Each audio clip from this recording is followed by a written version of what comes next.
part of the entire league has returned. It's the Albert Fantasy Football League Semi-Final Preview. I am back. Technically, I never went away. I hope Monday night you all enjoyed your usual suspects moment as I walked down the sidewalk, my limp slowly fading away as your beer glass tumbled to the ground, shattering as you realized you'd been had. Now, quick details on the season. I came up with this idea as soon as I lost in the playoffs last year. I knew I was going to fake quit. I had to tell Gary what my plan was, and I had to talk him into it. And by the way, let me advise you, don't ever plan a crime or a ruse or even a surprise party with Gary, because he is nervous and jumpy and unable to keep a secret and really worried the whole time that somebody's going to find out. There were so many times I sent a message and Gary emails me right away. What are you doing? Everybody's going to get mad. The whole league is going to quit because I invited some jerk. And I was like, buddy, calm down. Ease up. Now, you'll be happy to know that the entire Albert family was also in on the ruse. They talked about it many times, with Brenna calling out the league for being so dumb for not figuring it out. But I'll say this, folks. I came to your defense each time because, as I said to Gary, who would be smart enough to figure out something so stupid? Larry also knew, because I had to tell somebody else, because it's not that fun to talk football with Gary when he has a good team and he thinks he's the greatest person in the world. People who did not know included Brian Williams, who before the season refused to trade me TJ Yeldon for Spencer Ware straight up, asked me for a pick instead. I said, get out of here, because I knew that Jamal Charles, being 29 and coming off of 2 knee surgeries and costing $3.20, was not the greatest trade I had ever seen made. Speaking of which, shout out to Mike Barker, who tried to welcome the new guy to the league before the season after I sent my cheery, hey guys, I love trades, let's trade message. Barker tries to welcome me with a Jamal Charles for Allen Robinson offer. Now, of course, Robinson has not quite panned out this season, but he tried to explain to me how I needed a back, and that was the only way I could compete in this league, to which I had to say, oh, gee, gosh, mister, thanks, but I think I'll keep the 85-cent player instead of the $3.25 player until I figure out what's going on with the cap. Now, why did I do this? I'll tell you why. Because I am the best owner in this league, and you all refuse to admit it. Now look, I'll admit, I've made the playoffs now 4 straight years, 5 of the 6 years that I've been in this league, and I've never scored more than 85 points. I say to you, what's a better measure of an owner's quality? Sustained excellence? Repeated wins throughout multiple years, or a fortuitously timed single win? I went back through the history of the league, and I looked at who has the most wins since Chris came in. That's the last 3 years. Well, guess what? Lo and behold, it's me, with 28 regular season wins. Next is Myers with 27. Little Baby Jesus is up there with 25. Whitechapel has 20. And Chris, actually, and Brian Williams tied for 23. Okay? So I'm the best. All these things that I say are going to happen, they usually happen. All the draft picks I make, they usually work out, okay? I don't know why you guys are so resistant to the idea that I'm better than you. Just accept it. Just let it into your lives. Things will be so much easier. You know who I'm better than? Both Barkers, who have 17 and 16 wins in the last 3 seasons, respectively. Or Timmy, who has 16. Or McCamey, who has 19. Or technically Scott has 19, but I'll circle back to that in a second. And by the way, since I'm magnanimous, since I am so smart, I'm aware of my own shortcomings, including the fact that I get a little too tied up in the contract raises for the following season. I signed my contracts too quick. Hurt me this year. I have Christian and Michael next year, which is not good. I could have kept Jordan Howard instead next year. I also was in too much of a hurry to extend Robinson traded away Mariota, could have had him next year for 65 cents as a QB. Probably could have redrafted Robinson in the 4th round next year. And by the way, last year, I ended up keeping Chris Ivory over David Johnson. Big mistake on my part, which I'll admit. But by the way, that brings me back, if you can believe it, to another time that I was so right. Last year, when I said that David Johnson was worth a 1st-round pick in a trade with Chris. Not only was I right, I was super right. He was the #1 pick. Guys, stop arguing with me all the time. I'm going to be right in the end. I know what I'm talking about. And by the way, lucky I didn't have the podcast this year because of my new identity, or else I would have spent the first 4 weeks of the season talking about how David Johnson was worth a 1st-round pick last year. I know what I'm doing. Now, in fairness, let me extend a little thing out. Since I came into the league 6 years ago, most wins, Brian Williams, 57. My first 3 years, he won 12, 11, and 11. Also up there, Myers, Animal House, 51. Also up there, Scott, 46. I only have 40. I had one down year. McCamey, one of the worst, 33. Timmy, you'll be surprised to find out, the worst, 29. Mike Barker, when I came into the league, boasted, hey, just so you know, I make the playoffs every year. 36 total wins. I haven't seen him in the playoffs yet, I believe. And by the way, an interesting note about Gary and his 38 total wins. Over the last 5 seasons, he's had 9 wins, then 2 wins, then 9 wins, then 3 wins. 9 wins this year, so we kind of know what's going to happen next year. And Scott, by the way, 46 total wins, but he had seasons of 9, 9, 9, 8, and 10, and then that one after he traded Drew Brees. His entire draft for Drew Brees only put up one win. Brian Barker saved this year's 2-12 record, saved from being one of the worst we've ever seen. By the way, one more note of honest, reflective humility here. As I went through this, the history of win-loss records, trying to figure out who's the best, I came to a realization, and that is, as much as I dislike how they run their teams, Scott and Chris are 2 of the best owners there are.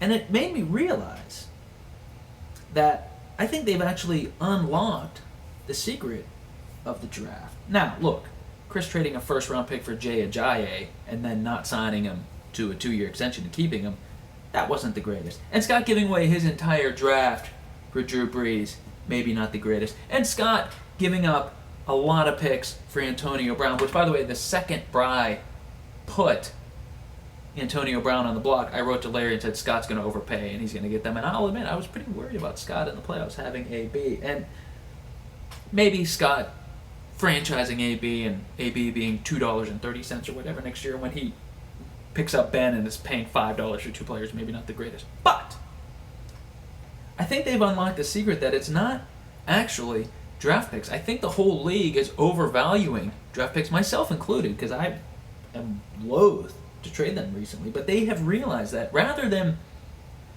taking these draft picks and drafting future potential success, they're just taking guys that are successful now and living in the moment, living of themselves, living within the year they're in, not worrying about things. I wonder if draft picks are overrated. So, by the way, I went back in the history, this year's draft. You looked at this year's pick, you know who had a pretty good draft on paper? Brian Barker. Then he goes 2-12. You know who had a really nice draft on paper? Helps to get the #1 pick. McCamey, 4-10. I went through my draft. By the way, I made the playoffs, as you may have noticed, and it was okay, average, fair. Gary's #1 pick. C.J. Anderson, hurt. Gary wins 9 games. Scott's #1 pick. Mark Ingram, not a great season. Scott wins 9 games. So, folks, it might be time to change how we look at things. And looking ahead to next year's draft, first round, yeah, Todd Gurley maybe is there. Do you really want him on this Rams team, depending who the coach is? Are they going to beef up the line? And then after that, it's just, luck. See what you can get. Anyways, I'm saying formally and officially here in front of people that I've come around on Scott and Chris, and I realize that they actually are in the tier 1 of owners that I'm in. It's me, it's Scott, it's Chris.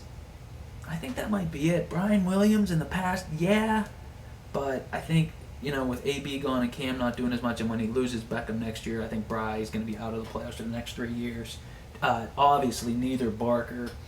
Myers, I would be willing to, have an evidence-based hearing to see if he gets into tier 1. Tier 2, for sure, Semi, Larry, Gary. He's a tier 2, tier 3 guy because he alternates good and bad years, like what's his name, Dan Quisenberry. Who's that pitcher that had every other good year? And both Barker boys. Oof, look out. Anyways, obviously I had a lot to get off my chest. I've been holding it in all season long. So many things to talk about that I wasn't able to. Let's get to the games. I finally won a playoff game, and I'm going to admit, it did feel good. And by the way, one other drawback I had from this ruse, I was the one that had to listen to Gary all season talk about how great his team was when he was scoring all these points. By the way, you guys missed an entire conversation, this whole thing. Gary all season was complaining about how great his team was, but he wasn't running away with the league. He wasn't winning enough games because he had so many points against that he was getting ripped off, to which I had to remind Gary, well, my friend, I thought the head-to-head record week to week was the surest indication of how good a team was. Not luck, this luck that you keep talking about, Gary. I don't know why you keep bringing it up. All we can do is play head-to-head, and if it so happened that the Kirks and Skins, nay, the dude has got no mercy, was winning games because the other teams weren't scoring a lot, well, that's just how it goes, right? And then, by the way, last week's playoff game, Gary literally, because I was checking literally every day, changed his lineup. Tuesday, Wednesday, Thursday, Friday, Saturday. Changed his lineup every single day. Now, to help Gary, I sent him an email after every change. I was like, you sure you want to do this? You're putting Rivers in? I thought you just had luck in this and that. And that led to Monday night when Gary repeatedly and violently explained to me that he picked up the Falcons' defense because he was smart enough to look ahead to the playoff picture. And he realized the Falcons were playing the Rams in Week 14. And he knew that that would be a good defense to have for the playoffs. So that is why he picked up a second defense and held them throughout the freeze. And then, because Michael Crabtree had a bad game on Thursday night, he said to himself, okay, Crabtree had a good matchup. That's why I played matchup. By the way, counter note to that, Crabtree had a bad matchup. He scored a total of 3 points against the Chiefs in 2 games this year. Gary said to him, I can't play matchups. I got to play my best guys. That means I got to put the Cardinals defense in. Cardinals defense, 7 points. Falcons defense, 22 points.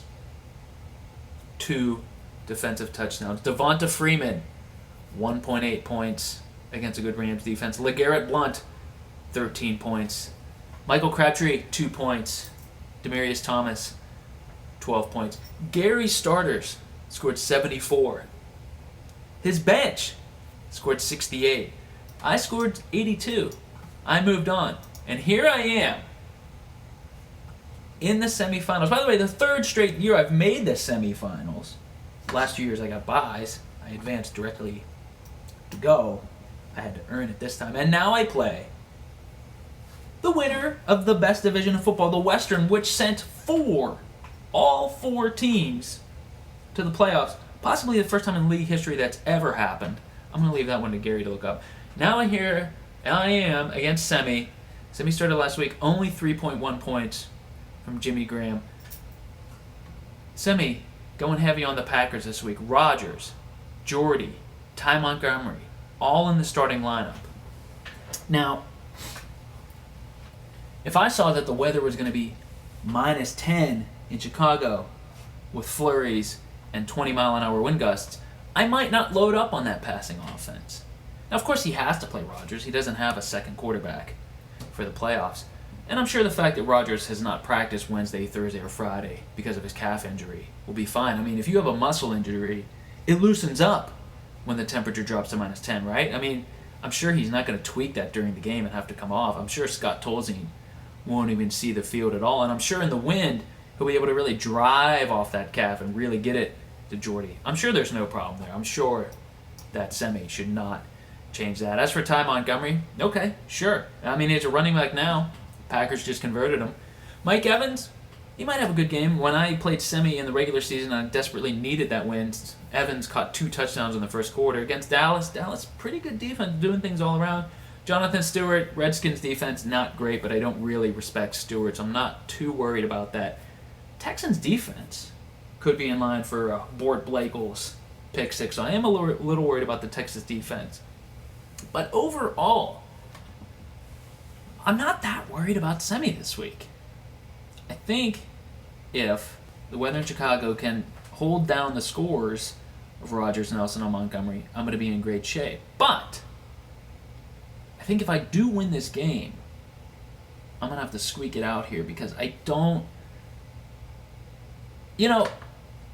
last year I was the number 1 seed, as you may have heard. The year before I was the number 2 seed, as you may have heard. I have the most wins in the league over the past 3 seasons, as you may have heard. This is the least favorite team that I've had. Wouldn't it be ironic if this is the one that finally takes me to the finals? I got some roster questions this week that I'm just not comfortable with. Brady against Denver, obviously I'm playing him because my backup Cody Kessler was no longer the starting quarterback for Cleveland, which is a problem for me. By the way, I foolishly tried to be a little bit like Chris, where I was making all the roster moves this year, and I really got myself into some cap problems. But I actually like Brady against Denver.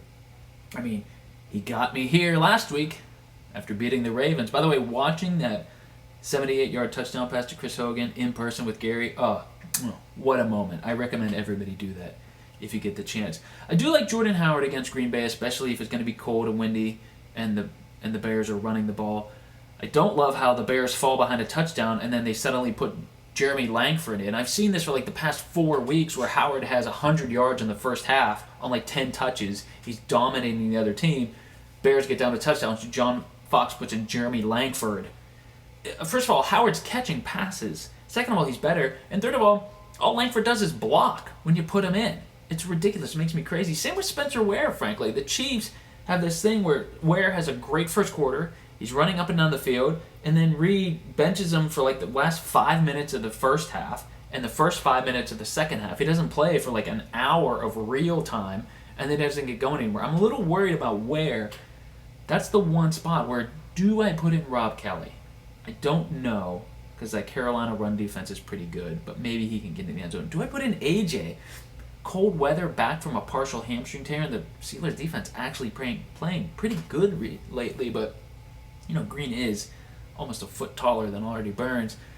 Allen Robinson, really, if anybody owes me a 2-touchdown game this season, it's Allen Robinson. But Houston in that AJ Bouye rookie corner really good. So I'm worried about Robinson. This spot with Ware, I don't know. I might bench him and put in Green. I don't love what I have there. Dixon I actually like. Eagles defense is not good. Dixon looked good last week. Sammy Watkins, my first draft pick. I held him all season, waiting just for the playoffs. Like Gary, when we were getting to the roster freeze, I looked ahead because I was between keeping Thomas Rawls and keeping Sammy Watkins.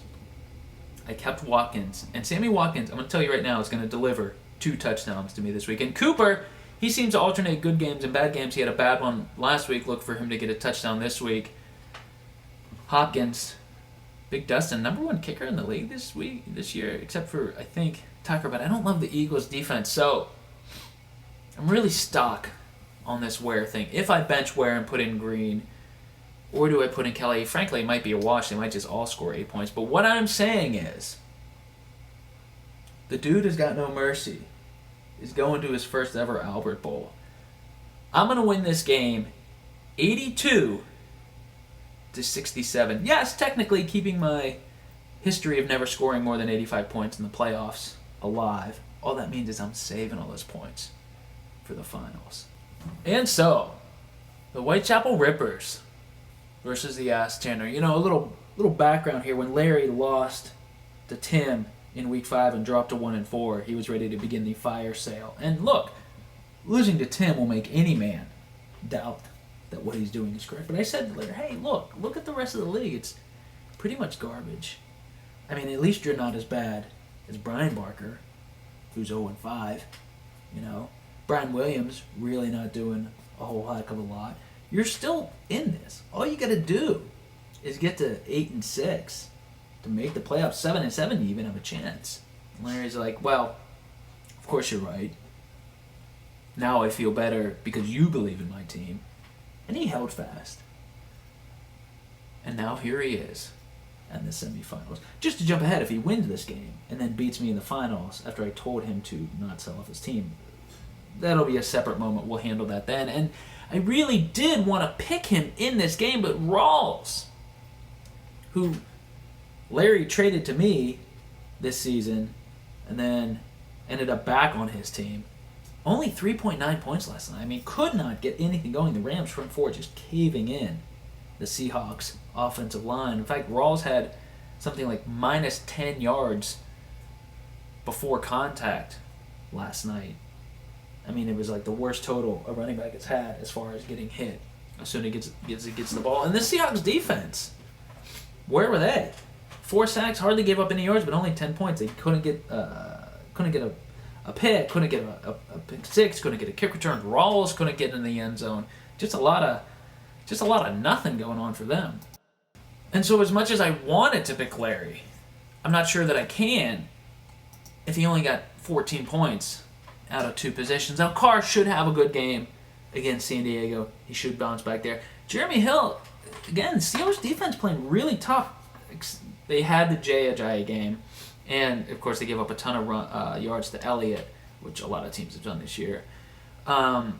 Could be tough unless he gets in the end zone. Murray could have a good game against the Chargers. Again, expect a lot of points in Oakland. Golden Tate, Giants defense, really good. Landon Collins and the secondary really covering. So, and it's on the road in New York in the cold. Matt Stafford has a broken middle finger on his throwing hands, which, look, I'm not a doctor nor a quarterback, but I feel like you kind of need that finger. Now, again, Terrell Williams, I do like him against the Oakland secondary, so some points there. And then on Larry's bench, really just, well, unfortunately, Julio with the turf toe. That's the real killer. If Julio could have played at home against that Niners secondary, I mean, that's a 20-point game right there. That's some pretty bad luck on Larry's part, so not a lot of points. But can he hold off Chris? I mean, Chris wins a lot of games, but not because he rings up a ton of points. Tyrod. Well, obviously, I think Tyrod's going to throw at least 2 touchdowns this week, both to Sammy Watkins, so he might have a good game. McCoy, shady against that Cleveland defense. I mean, you can really see him ringing one up there. Ajayi against the Jets, not really. Zeke, I actually think Zeke's going to be held down a little bit because that Tampa defense is pretty good, but, Zeke being held down at this point is still like 13 points. Terrell Pryor, I don't know. Against Buffalo, I don't know if Griffin can get anything going at this point at home on the road. Jordan Matthews, I mean, Wentz has nothing going, so forget about him. And then Chris really has nothing left on the bench. Patriots defense actually could get a pick six or a fumble against whatever quarterback the Broncos trot out there. So, I think it's going to be a classic Chris playoff matchup where he doesn't do that much. Most of his team kind of stinks, but one of his guys goes off for like 25 points, and his opponent only puts up like a 60. We've seen this dance before, so Larry, I'm sorry. I tried. I wanted this to happen.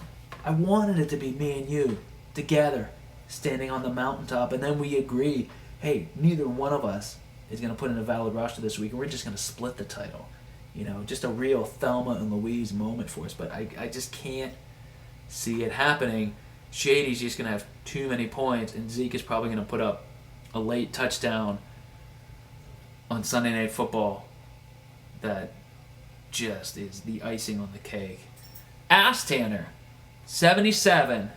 Larry only squeaks out 58 points. Chris, again, somehow, some way, gets lucky with the scheduling, goes back to his second consecutive title game, and that sets up